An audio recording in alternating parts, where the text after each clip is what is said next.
Assalamualaikum Ibu. Waalaikumsalam, Mas.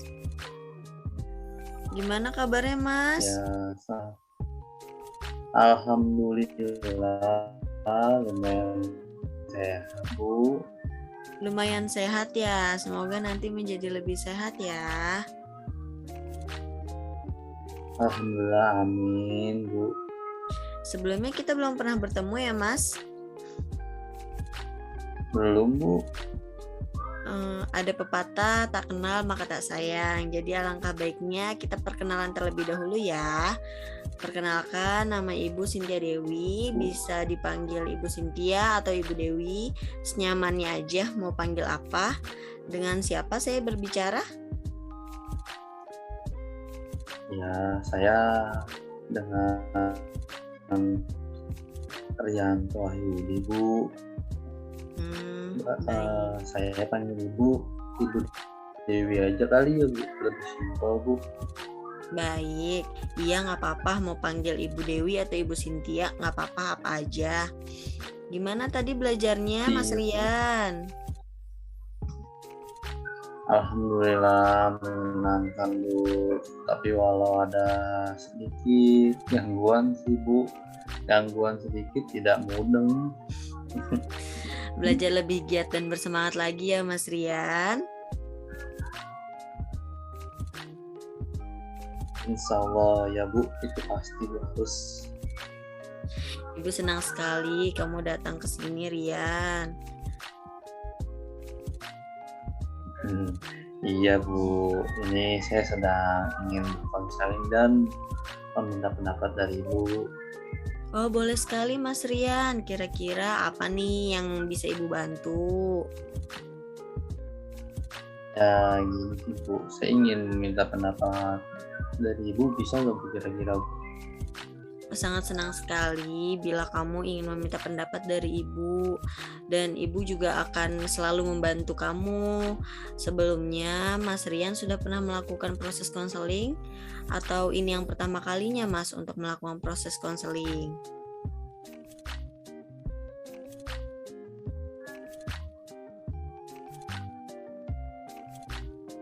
Saya belum pernah Bu melakukan proses konseling Bu. Ini pertama kali saya melakukan proses konseling. Baik, sepertinya berarti ini kamu baru pertama kali ya untuk melakukan konseling. Berarti Ibu akan menjelaskan terlebih dahulu nih bagaimana sih proses konseling itu sendiri. Baik Bu. Ya, Ibu akan menjelaskan ya terlebih dahulu apa sih bimbingan konseling itu.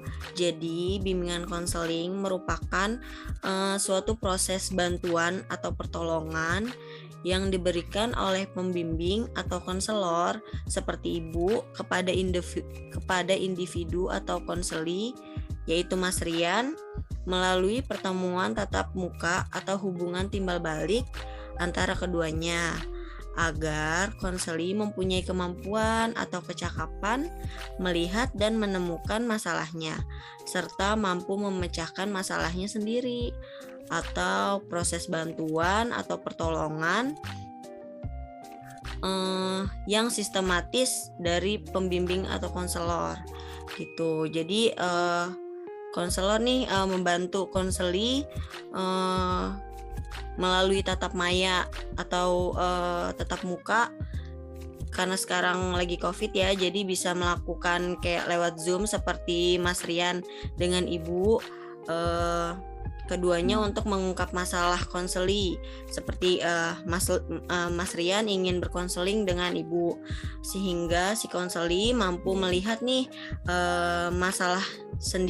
masalahnya sendiri sesuai potensi yang dimiliki sama Mas Rian, dan Mas Rian juga mampu memecahkan sendiri masalah yang kamu hadapi.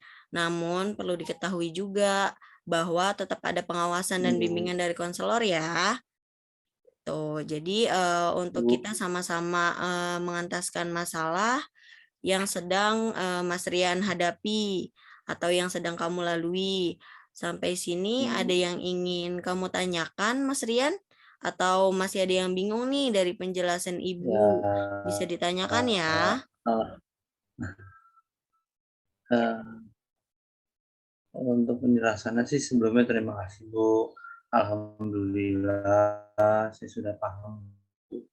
Tapi saya harap Ibu tidak mengatakan ini kepada wali kelas saya Bu. Saya takut nanti wali kelas saya berbicara pada orang tua saya. Saya takut kalau orang tua saya tahu pasti karena mereka kecewa dan sangat marah kepada saya Bu. Baik, tenang saja Mas Rian, semua cerita kamu akan Ibu jamin kerahasiaannya. Karena di dalam BK itu ada asas-asas nih yang harus diterapkan oleh guru BK atau konselor. Jadi asas-asas ini harus dijelaskan agar tidak terjadi kekhawatiran klien kepada konselor. Yang pertama itu ada asas kerahasiaan. Jadi di mana asas kerahasiaan ini menuntut dirahasiakannya data atau keterangan tentang peserta didik atau klien yang menjadi sasaran dalam layanan. Dalam hal ini, guru pembimbing berkewajiban penuh untuk memelihara dan menjaga semua data dan keterangan sehingga kerahasiaannya itu benar-benar terjamin. Terus yang kedua ada asas kesukarelaan. Jadi, jika asas kerahasiaan ini benar-benar sudah diterapkan nih, pada diri siswa atau klien, maka sangat dapat diharapkan bahwa, klien yang mengalami masalah akan dengan sukarela membawa masalahnya itu kepada pembimbing untuk diminta, bimbingan. Seperti Mas Rian, dengan sukarela datang kepada Ibu, untuk, melakukan konseling gitu. Terus, Ya Bu. selanjutnya ada asas keterbukaan. Bimbingan dan konseling yang efisien berlangsung dalam suasana keterbukaan. Jadi bimbingan dan konseling, eee, harus, bersifat terbuka antara, klien ataupun konselor juga, gitu. Jadi keterbukaan bukan hanya sekedar bersedia Mhm. menerima saran-saran dari Iya. luar, tetapi di dalam hal ini juga lebih penting dari Iya. masing-masing yang bersangkutan bersedia membuka diri eee, untuk kepentingan memecahkan masalah yang dimaksud, gitu Mas Rian. Jadi, Iya. di dalam asas keterbukaan ini, Ibu harap kepada Mas Rian dapat, bersikap terbuka, kepada Ibu, bersikap jujur, tidak ada yang ditutup-tutupi, agar semuanya Baik ini, Bu. dalam proses konseling dapat, berlancar dengan baik gitu kan. Agar, Baik Bu. Mas Rian dapat mengentaskan masalahnya sendiri gitu, sesuai potensi yang ada, Baik Bu. di diri Baik Bu. Mas Rian gitu. Untuk Baik Bu. selanjutnya ada asas kekinian, masalah individu masalah individu yang, apa namanya, yang ditanggulangi adalah masalah yang sedang dirasakan oleh Mas Rian, bukan masalah yang sudah lampau dan bukan juga masalah yang akan dialami, di masa mendatang gitu. Jadi, Mas Rian nih kan datang ke Ibu nih, Mmm. berkonseling, jadi, masalah emang yang saat ini Mas Rian sedang hadapi gitu, bukan yang masa lalu atau masalah yang untuk masa depan yang Mas Rian ceritakan kepada Ibu ya.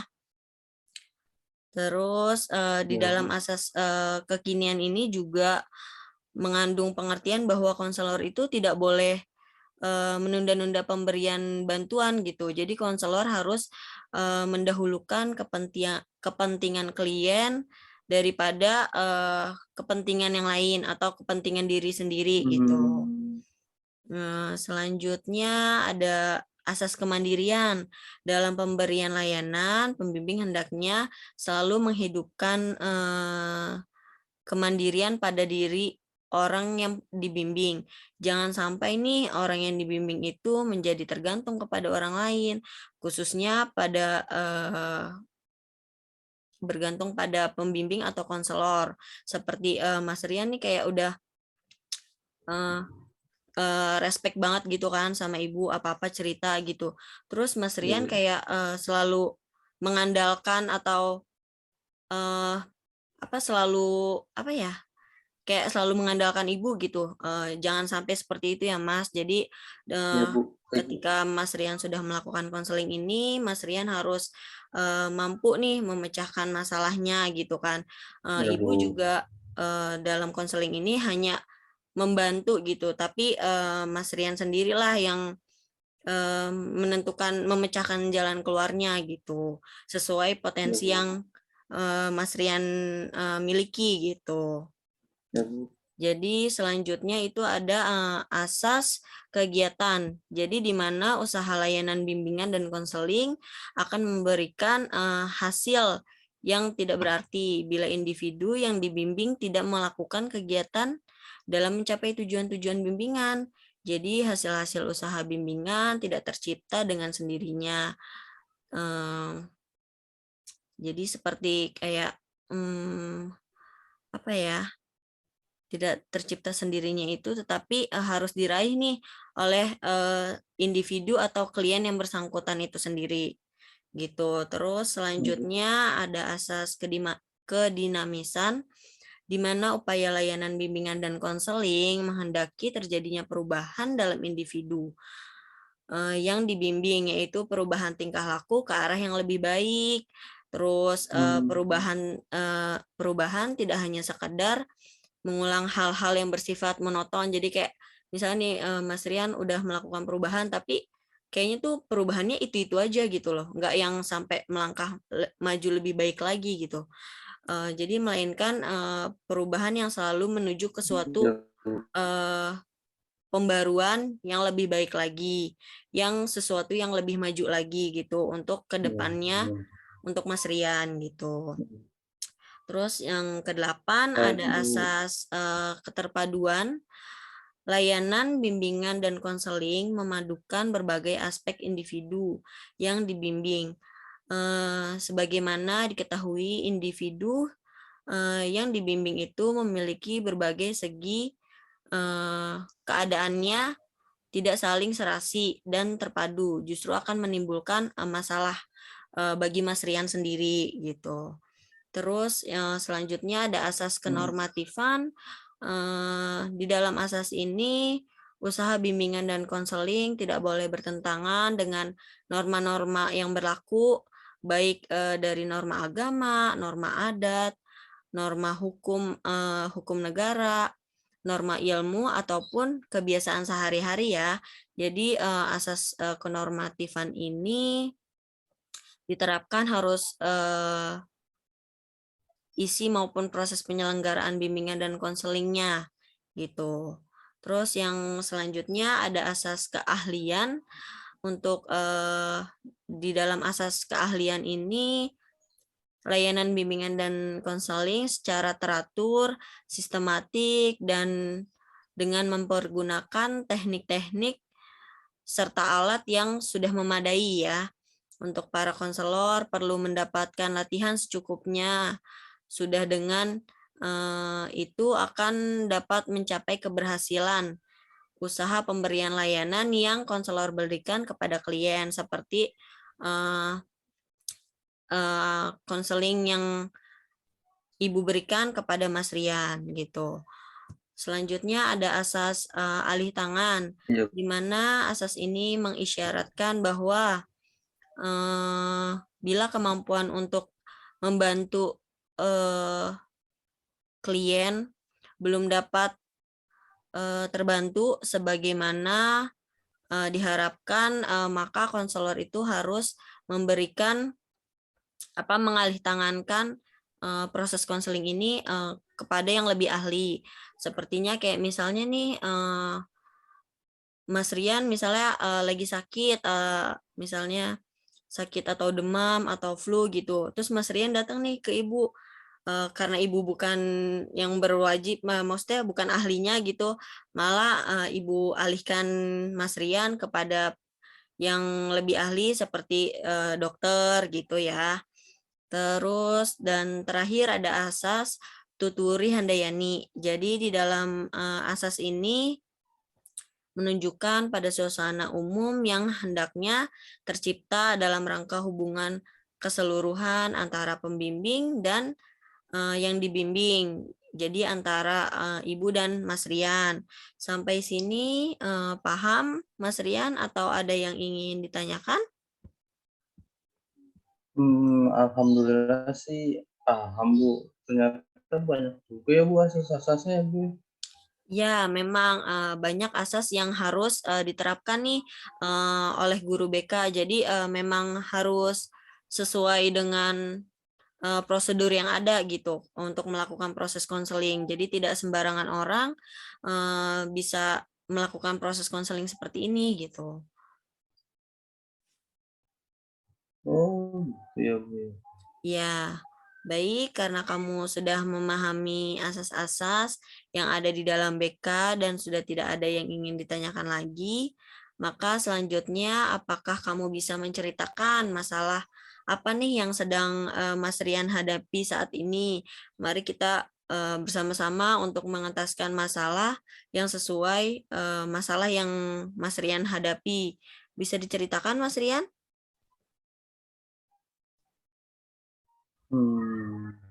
Ini sih, Bu.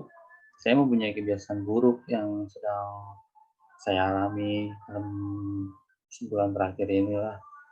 Saya Hmm. ingin berhenti dari saya itu.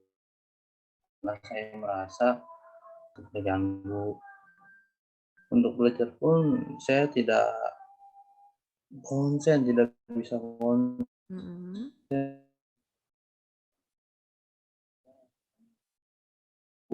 Setiap hari tuh kadang suka batuk, saya suka banget sama olahraga kayak futsal, Hmm. olahraga lari. Ya gimana ya, Bu, untuk mengatasi masalah yang saya alami ini ya, Bu?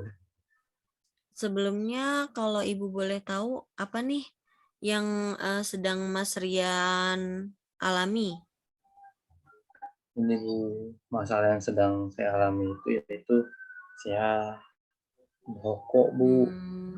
Saya sudah kecanduan merokok yang mengakibatkan tubuh saya ya menjadi kayak gini sih, Bu.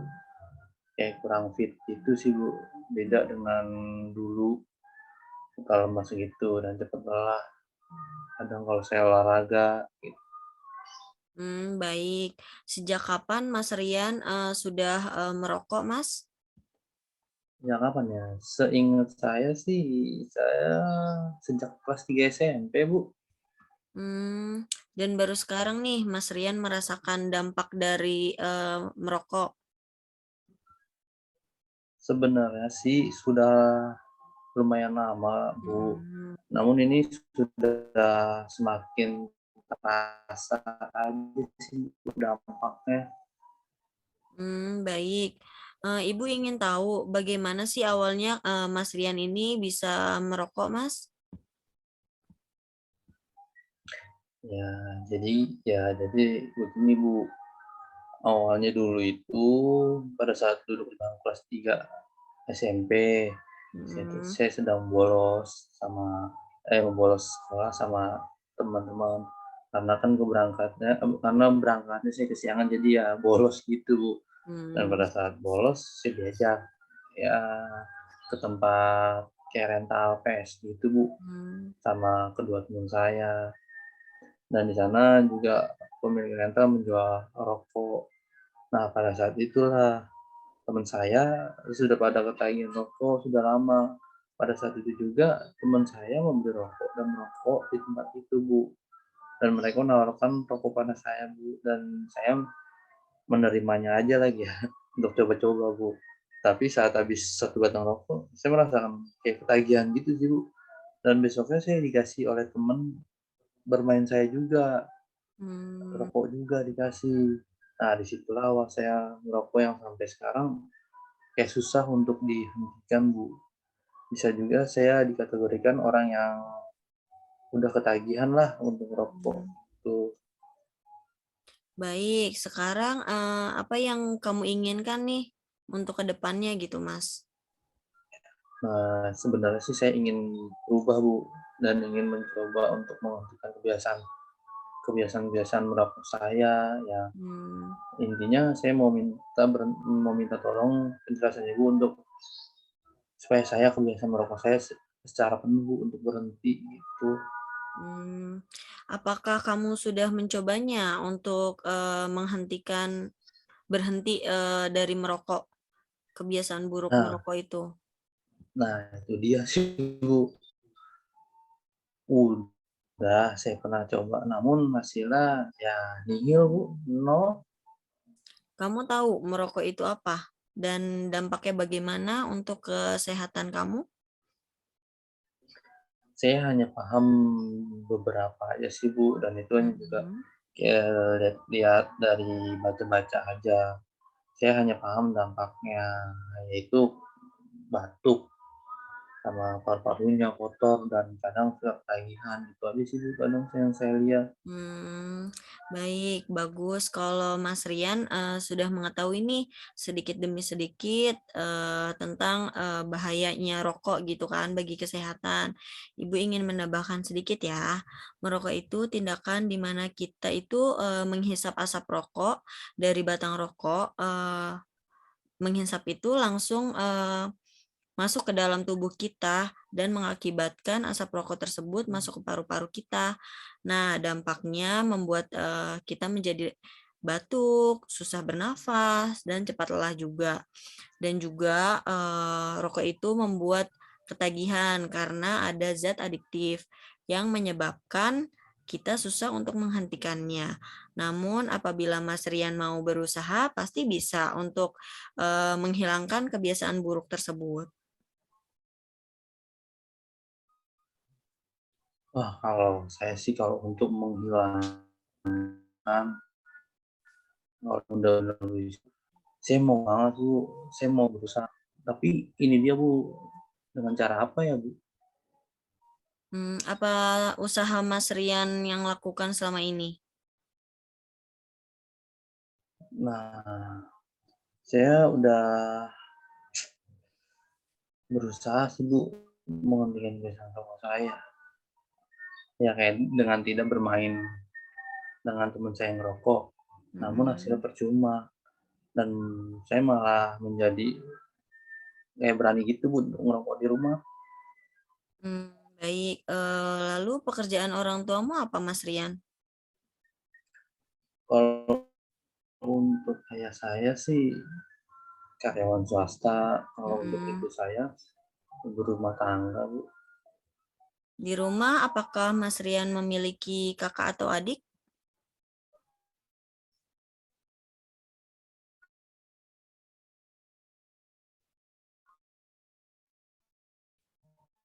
Halo, Mas Rian?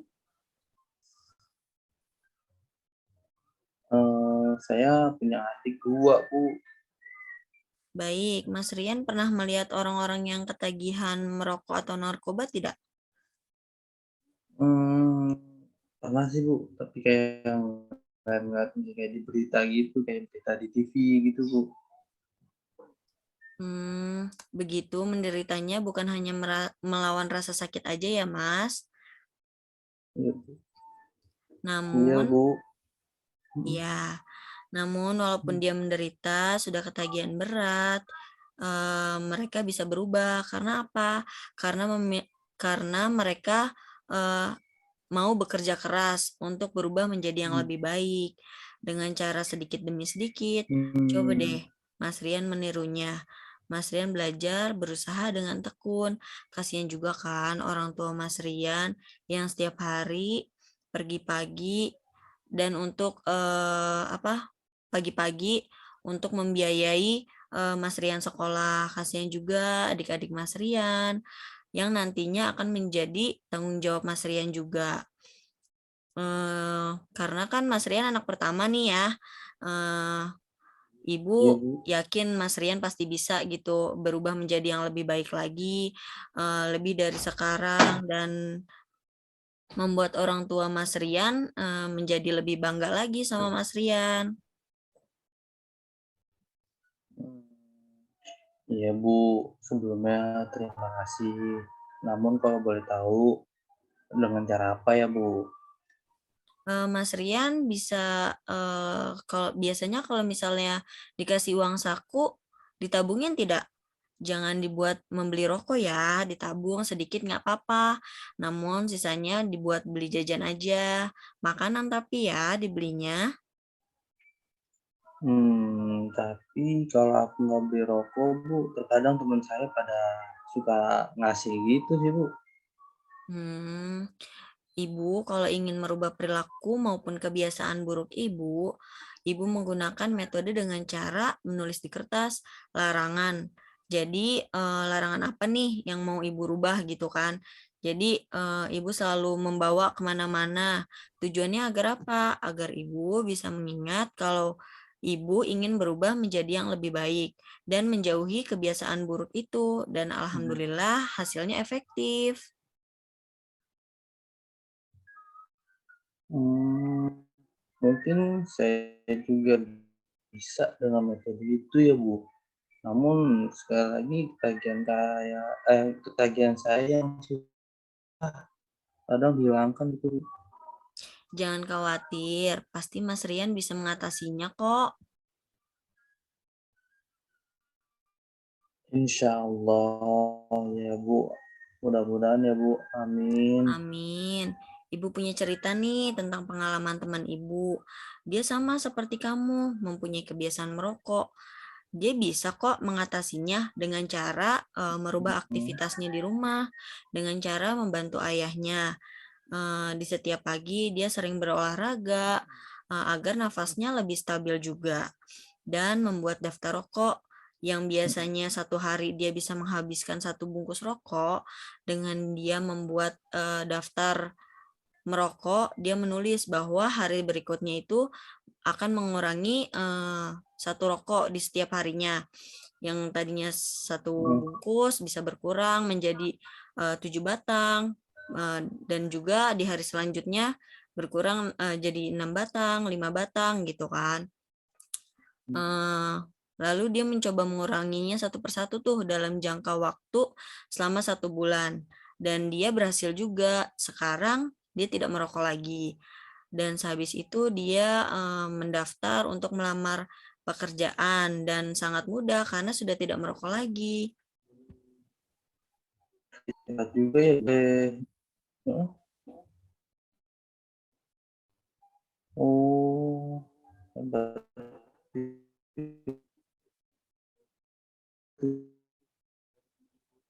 Salut saya, Bu. Iya, iya, coba saja ya, pasti berhasil.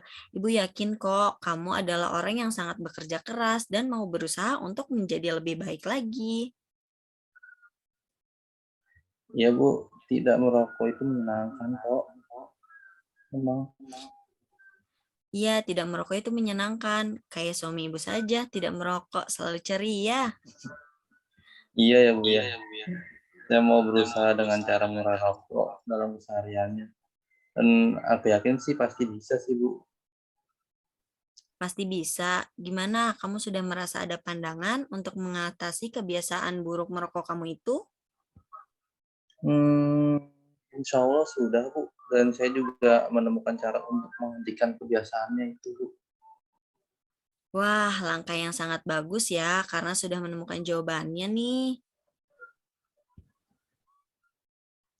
Iya, Bu. Sebelumnya, saya juga terima kasih banyak ya, Bu. Sudah mau mendengarkan curhatan saya, masalah saya, dan memberikan masukan-masukan atau pandangan untuk menghentikan kebiasaan merokok saya, Bu.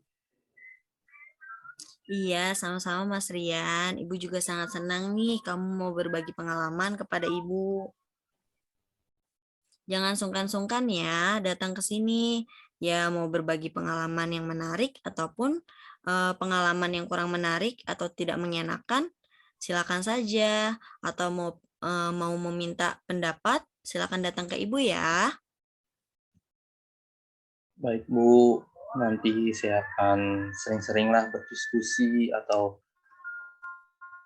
mampir-mampir ke tempat Ibu untuk datang Oke, ke sana siap deh. Nanti untuk ibu tunggu ya. mencari-cari solusi.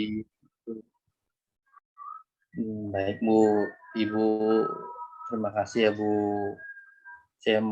Sebelumnya saya mau izin keluar dulu ya, Bu. Ya, mari Mas.